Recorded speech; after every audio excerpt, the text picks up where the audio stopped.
I can already see I'm a ruler in this kingdom. I think if I can control how they feel, I can control how they think.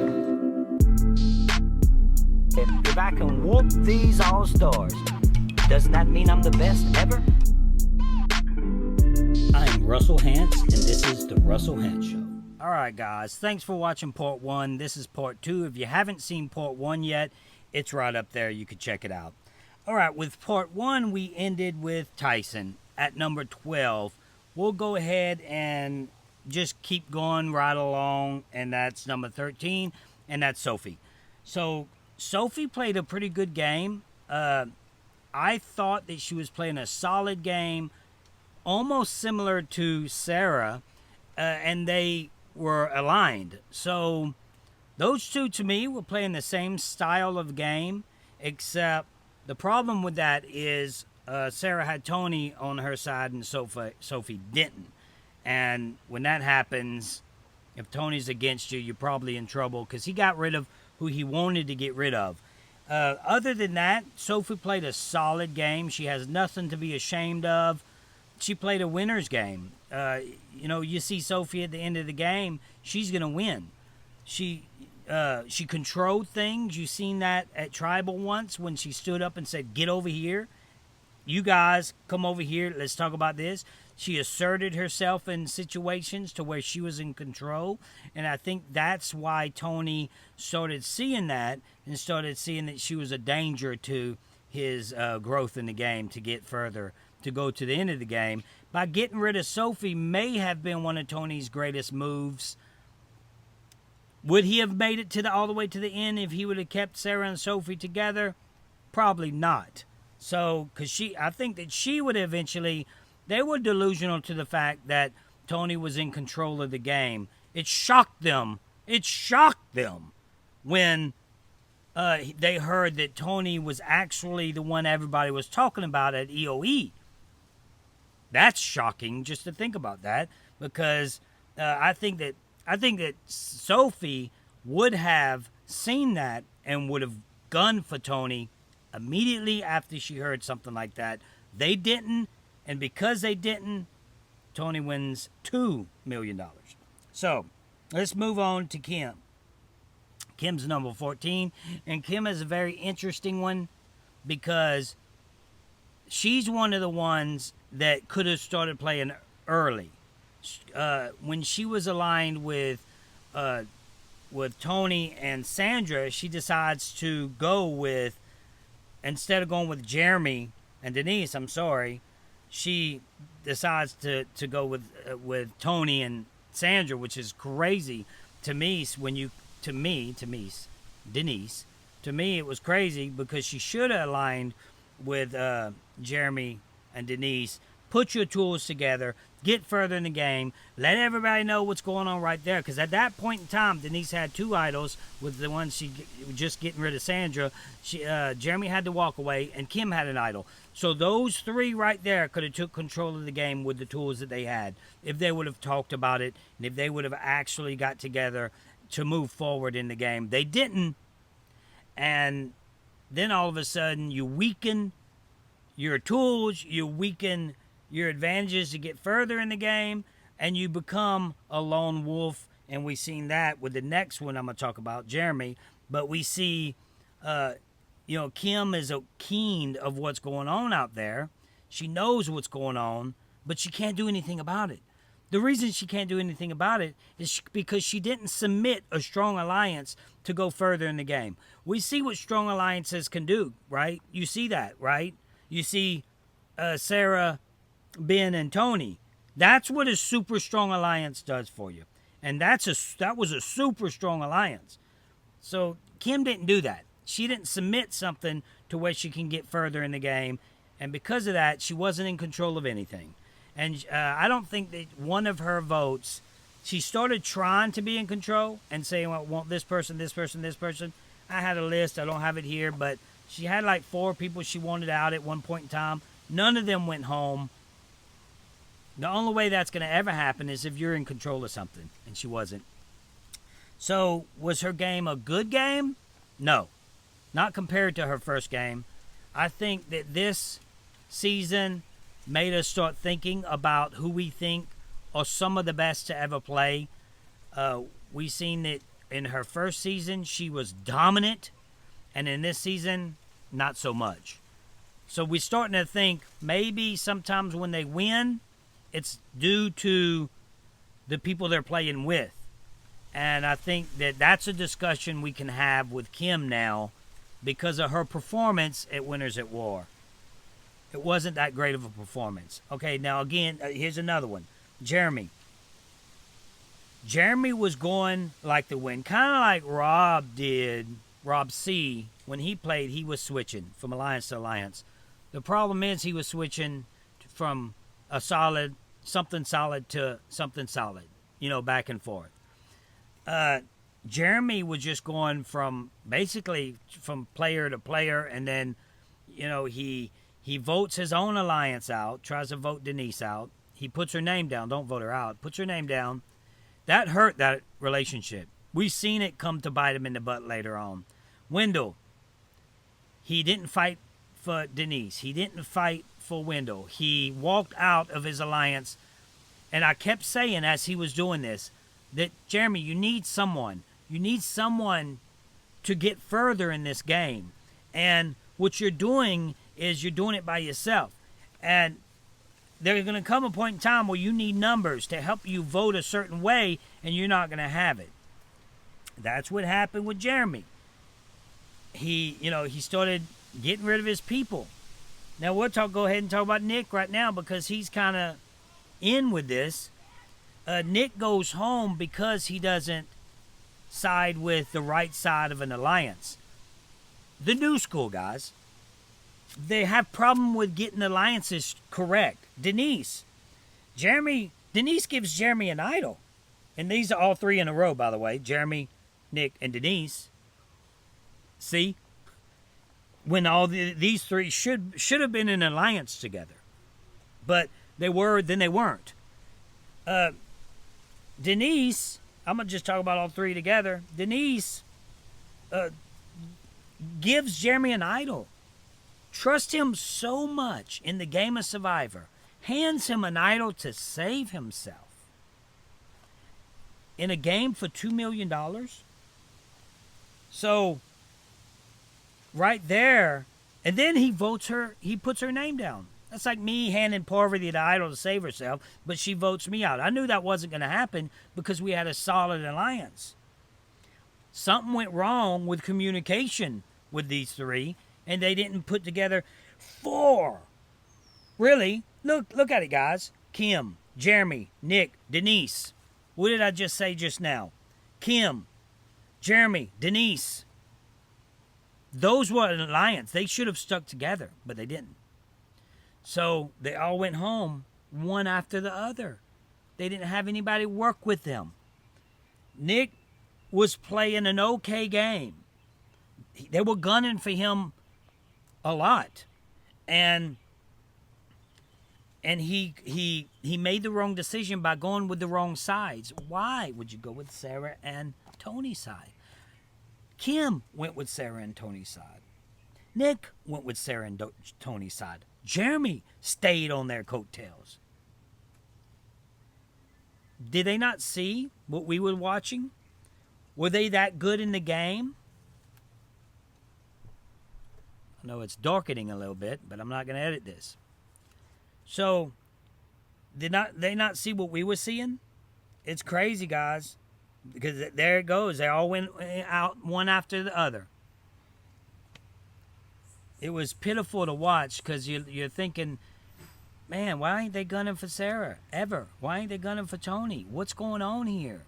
Why do they think that they're going to be in a strong alliance with these, super strong alliance? Did they not see how strong their alliance were? They're at the bottom of that alliance, if anything. And then they're going to just weed them out one at a time, and that's exactly what they did. Okay, now we're getting into the final 5: Ben, Sarah, Michelle, Natalie, and Tony.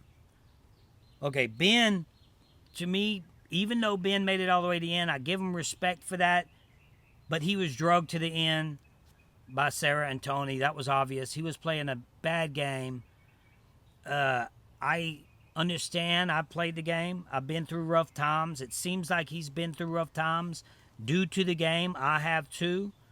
And I respect that fact that he thinks he's grown. But it's a game for $2 million. You know, you can help your family a lot more by winning the money, staying focused, and playing the game to the best of your ability. I don't think that Ben played to the best of, maybe that was the best of his ability, but he did win a season. To me, he just didn't play a good game. He gives up his game for Sarah. He says, hey, that's it. You can have it. I'm out. I don't want to do this. You can vote me out. Gives her permission. Now, if he doesn't give Sarah permission to vote him out, they probably vote out Michelle. Ben goes to fire making probably, and he beats maybe Tony.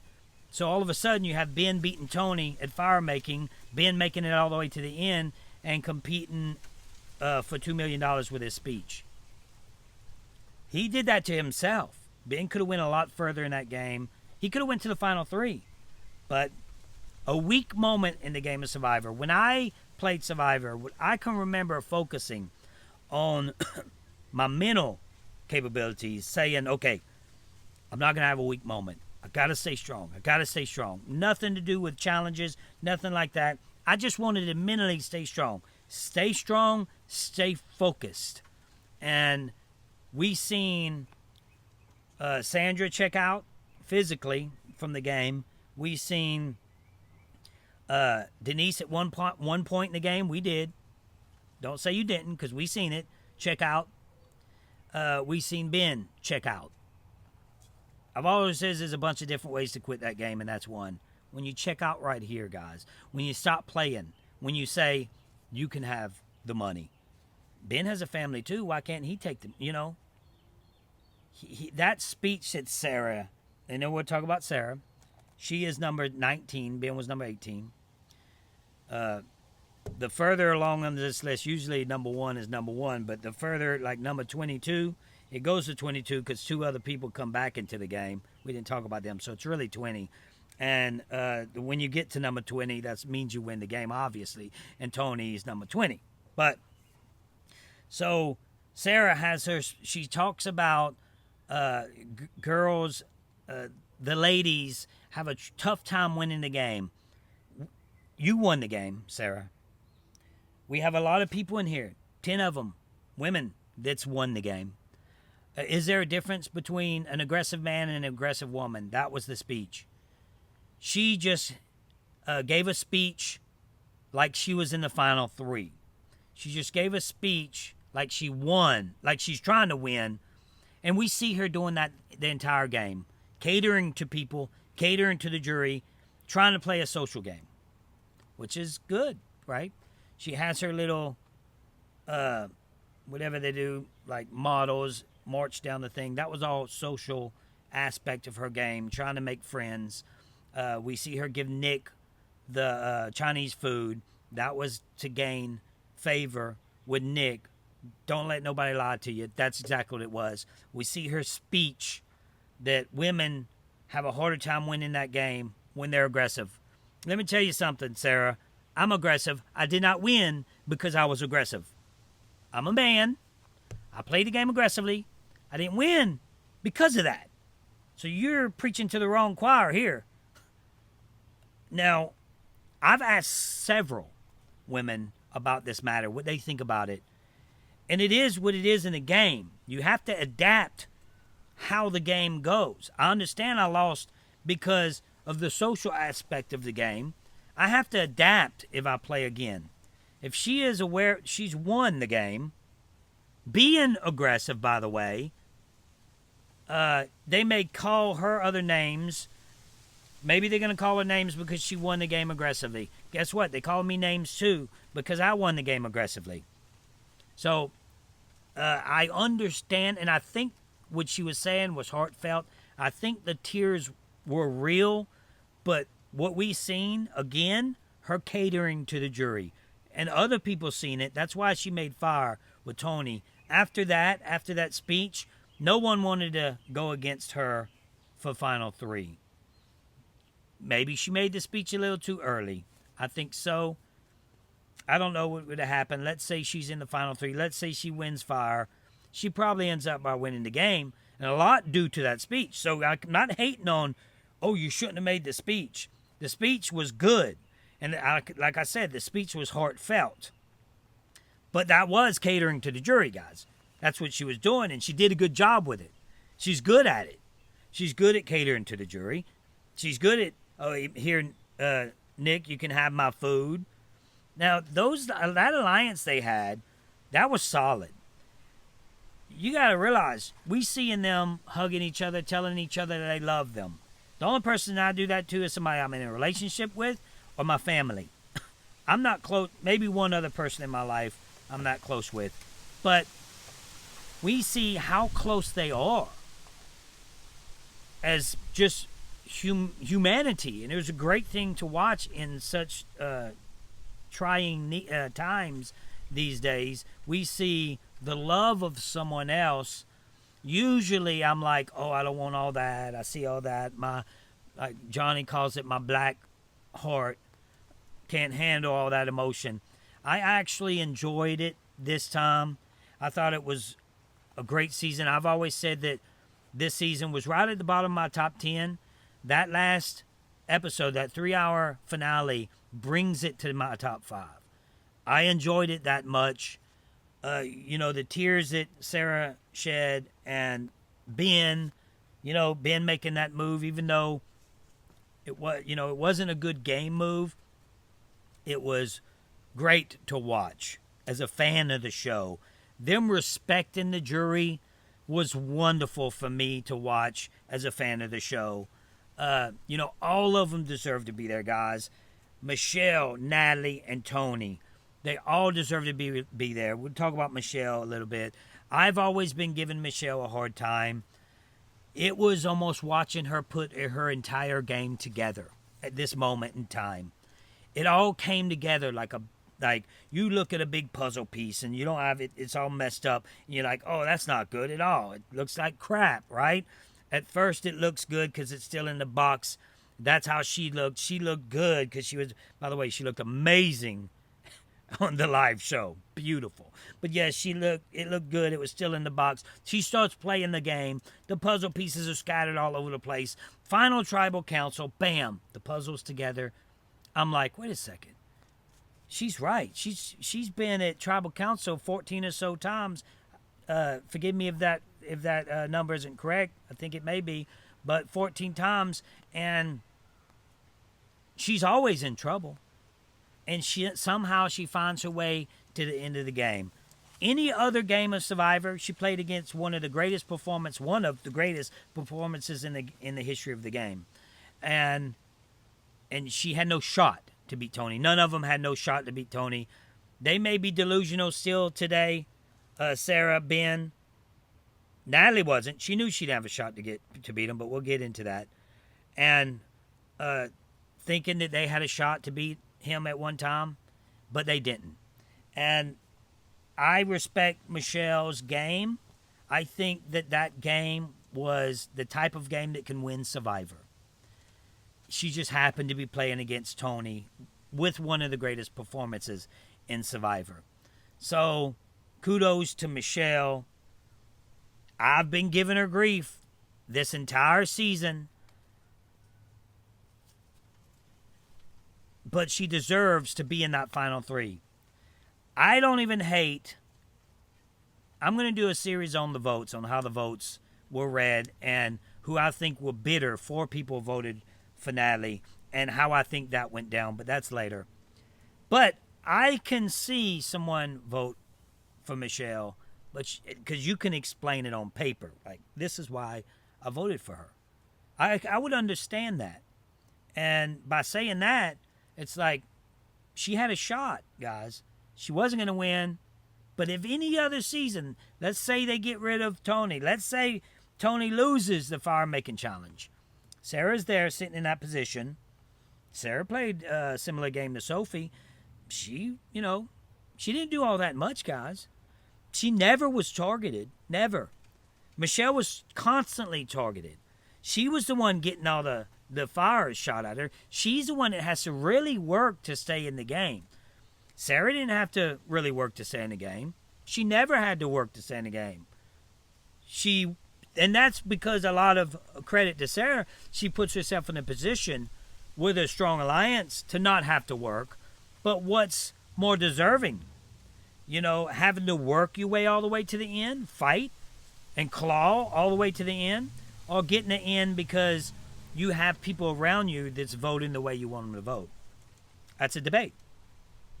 So, you know, I'll go ahead and I give Michelle credit where credit's due. She played a great game. She deserved to be there. I love them all, giving them respect, and I'm going to give her respect. All right, now we have Natalie. Number 20. She was number 20, or number 20 with the ones coming back. Number 21, Natalie. Natalie played... she got voted out first. She played her butt off at EOE. She did what it took to get back in the game. At one point, I was saying, man, I could see them voting for Natalie. Number one, she spent time with them. I didn't know that she, at EOE, she separated herself from some people. We heard Rob say that. And that may be why she lost. You know, she didn't have her social game intact at EOE. And we heard that from Rob saying, hey, why'd you do that? I'm sorry, can't speak. Why did you do that to us at EOE? If you knew if you were going to play again, I mean, if you coming back in the game, wouldn't you be nicer to us? So that was interesting to hear Rob say that, because we didn't see that. But she got in the game and she started making moves, saying Tony was a threat, bam, right off the bat. And she started playing the game hard. She gets 4 votes. Does she deserve those 4 votes? That's a debate we're going to have on another YouTube video. But I could see them voting for her, some of them. Some of them were bitter. One of them was bitter in particular. Again, we'll talk about that later. All right, let's move on to number 1. We're into this video, 22 minutes. Worried about my phone cutting off. So, number 1, Tony. Tony just showed one of the greatest performances in the history of the game. He dominated. First time he played, it was one of the greatest performances in the history of the game. So twice, Tony had great performances in the history of Survivor. He's a 2-time winner. He deserves the crown. He deserves the win of Survivor, and the greatest player to ever play the game. I've always said I was the greatest player. I said not too long ago that I'm not the greatest player because obviously I didn't win, but I had one of the greatest performances in the game. I'm going to have to go back out there. Tony makes me want to play again. Tony makes me want to go back out there and show that I could do this. Show that I can have a great performance like we just seen, but even better. He makes me want to go out there and retake my crown. So it gets me hyped up watching these players play and win and do so great in the game. I'm like, man, I'm ready to go out there and prove that I'm better. I got the crown. I deserve to have the top. Right? That's what I think in my mind. I know that's me being delusional. Yes, it is. But he makes me want to play again. He makes me want to play better. That whole game, man. Even though I think Ben didn't play a good game, he stuck with his alliance. Ben, Sarah, and Tony. Comment below if you've seen an alliance stronger than that. Comment below of 3 people, and you can't say Russell. I thought me, Mick, and Natalie had a strong alliance. That alliance was tight. They cried for each other. They died for each other. It's almost like a military brotherhood that you would die for your brother. You know, it felt like that. And he's in the military. We have 2 cops. Ben's in the military, 2 cops. So it was kind of like that, and I think that's how they were bonded together, and it was nice to see. But again, congratulations, Tony. You win the Russell Crown. You win the $2 million check. Russell Crown ain't nothing without $2 million. So now you got an extra $2 million in the bank. $3 million total. Congratulations. You did an amazing job. Hopefully we get Tony on the Russell Hantz show, because I want to ask him about a few things. The jury asked him, he said it was the Spy Shack that did it. We know it wasn't, because the Spy Shack very rarely worked. Sarah would have told him everything anyway. So, that's it, guys. I appreciate you watching the show. Subscribe if you haven't subscribed yet. Almost 30,000 subscribers.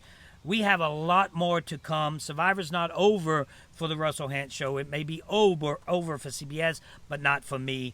I'm excited for what we have going on. If you need to check out my 100 greatest survivors in the history of the game, check that out. My trailer is right down there. You can watch it. It's an amazing trailer. It gives me goosebumps every time I watch it. But like I said, comment below. Tell me who the best alliance was in the history of this game. Like it, notify it, hit that notification button if you want to be notified when I drop these. And that's all I got for you guys. Until next time, keep hope alive.